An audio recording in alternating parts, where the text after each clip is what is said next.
This Ugandan climate activist says government corruption has made him fear for his life. You can speak and die still, but it is better to speak before you die. Nyombi Morris is a 24-year-old climate activist from Uganda. He alleges that plans to build a pipeline across East Africa were passed quickly, ignoring concerns of some local citizens and rewarding an oil company that was previously charged with bribery. Uganda has a new project that is crossing from Uganda to Tanzania called East Africa Crude Oil Pipeline, and Total is sponsoring it with over 62%. When we try to tell them that you are fueling the climate crisis, you are sending people away because you want to create path for your pipeline, but this is injustice for humanity. So what they do is to speak to the government by adding them money and telling the government that we are sponsoring sustainable project for young people.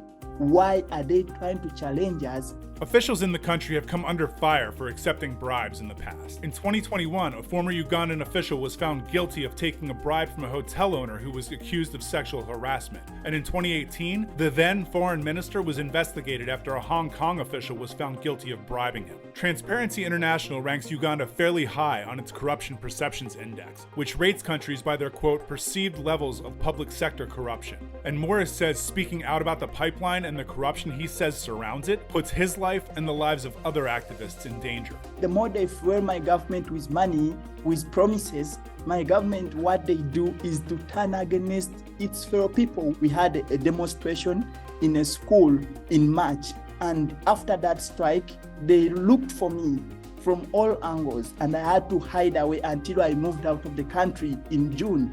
I've just come back, but you can see how they look for those who are making a lot of noise to silence us.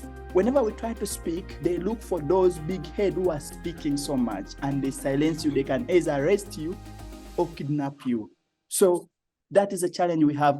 While the fear of retribution by the government or security officials, being arrested, kidnapped, or worse, is real for Morris and other environmental activists around the world, he says he won't stop speaking up about the damage the climate crisis is causing. Climate justice will only be got if we go to street together, because we have the right to live.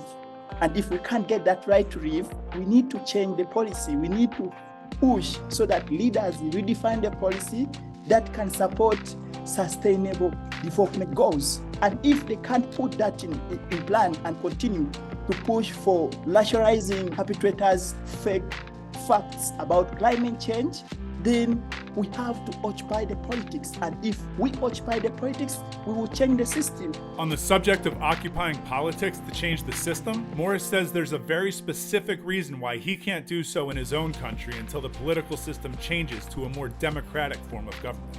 Right now, the regime we have has been in power for over 36 years. So it is a dictatorship regime where I can't compete. They will just kill me because I speak a lot. So for my safety right now, I can't join. But if the system change, I will definitely join because I need to serve my people and they need me.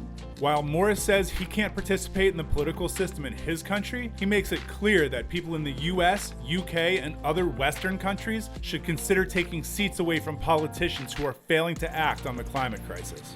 You should stop thinking that solutions will come from those who are in the seat, who are in the office. Encourage yourself, motivate yourself, enter, join, be the change.